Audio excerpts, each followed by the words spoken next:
Welcome to this first edition of From Cardboard to Cash, where I'll be showing you the ins and outs of turning those collectibles in your attic into possible magic. On this edition, I'm going to go over some of the main points on why getting your valuable cards certified and graded is of so much importance. This is going to be more of an informational bit than a how-to for the most part. Alright, so one of the most popular questions I've seen on forums and from my own research is what company they should be going through. There's two main companies. There's Professional Sports Authenticator, widely known as PSA, or Beckett Grading Services, known as BGS. PSA has been a respected standard for years in the world of collectibles and is more recognized internationally than Beckett Services. I personally am a member with PSA. BGS, though, is also a represented company, a respected company, and has been said to have even stricter standards in PSA. For instance, a PSA graded 10 gem mint card could have been sent to BGS and came back as a 9.5. BGS, though, will give you full details on what's wrong with the card on the actual acrylic case they send to you. PSA, they don't offer subgrading scores. I can show you a bit of an example of what a PSA card would look like if you got it back from them graded. This right here, it's a Charizard first edition, graded as a 8, which is near mint to mint condition. If you got a Beckett card back, it would be a little bit different. It would have a gold label on it, and it would have subcategories of the scores. Like I said, Beckett's a great company, but PSA is just more known and more trusted throughout the world. And I'm selling on eBay, and I need all I can get for that. So, what's the importance of certifying and grading your card? Well, when a collector buys a graded card, they know exactly what they're getting and the condition it's in without any surprises at all.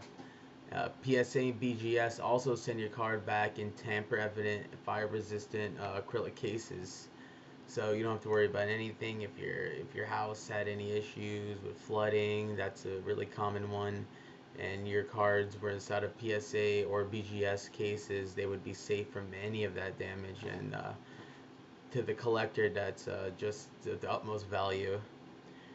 So how much does grading actually change the value of the card once you're selling it? Well, I can use a good example. I have a card here, which is it's a well sought after card. It's a Nolan Ryan, and it's a Nolan Ryan card number 500. Actually, it's one of his most popular cards. It's from 1975 Topps. And I'm looking at eBay right now. I'm seeing that it's going for about $20 ungraded and up to $700 sold recently graded, actually. So that's, as you can see, that's just a substantial difference in the amount of money you'll get before and after you get your cards graded and certified by well, I use PSA, so I'll use PSA for the future examples right now. So choosing what to send out for grading can definitely be a tricky task. Just because sending your cards has to do with a lot of things, including the condition it's in, and just the overall value to the collector. When you're sending this in, you can pay a lot of money to get your cards graded by PSA, and you get it back, and it's you ended up investing more than you're going to get back off the card, and that happens a lot, unfortunately. And it's also about the condition of the card. I'll show you another one right here, which I'm feel kind of sad when I look at it, because I know if I had this card as a PSA 9 graded, see it has a lot of problems at the corner there. If I sent it in, it would come back maybe as a PSA 4, and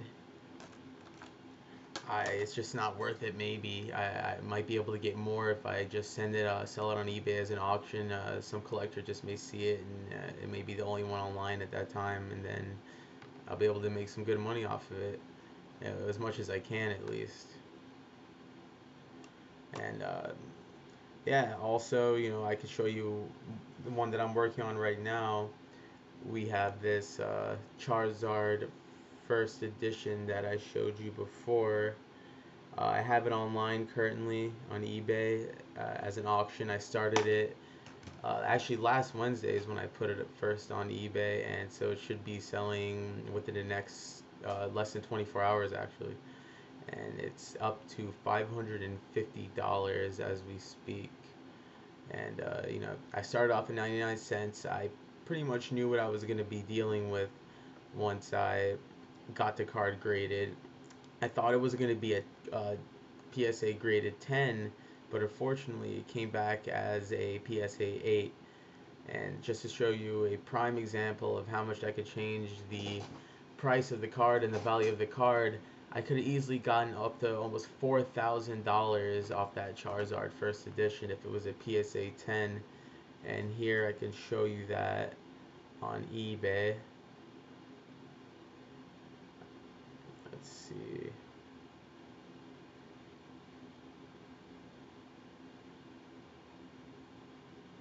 Actually, I thought I had it up on my screen, but I don't. But either way, it sold for almost $4,000. I'll show you next time. And it was a gem mint card. Uh, if only I could have that. There's some cases where you can have like a PSA 4 card graded with the corners maybe a little bit rounded and have problems with staining because it's old, such as a 1952 Mickey Mantle card, which is happens to be his rookie year and the most popular baseball card probably of all time. PSA 4 cards sold for about $12,000 up to $15,000, I believe, and a PSA 7 card sold for $55,000. So there's some real money to be made within this within this collectible game. Even buying new cards. When you buy a new card, it's going to be graded as a Gem Mint 10 card once you send it into PSA. Here's some Gem Mint cards I have right now just because I bought them unopened packs new. Right now there's no bubble within the trading card market, so what you get right now could be of a pretty valuable card.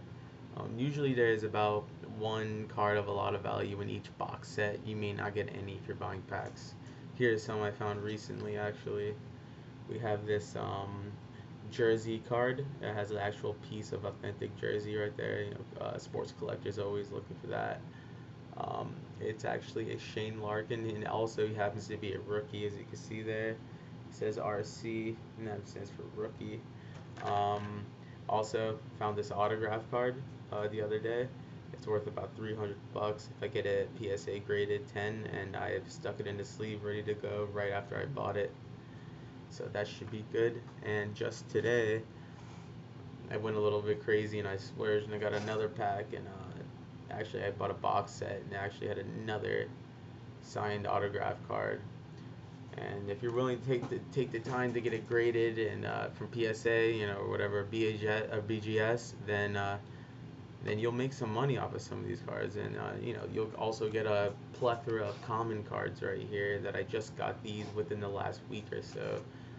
Looking at it, but you never know. If I go through these cards again, I'm able to find something that's pretty decent. I know there's one card within this little set that's worth about $10 or $20, and that's non-PSA'd. People, these cards people haven't even got them PSA'd yet because they just came out.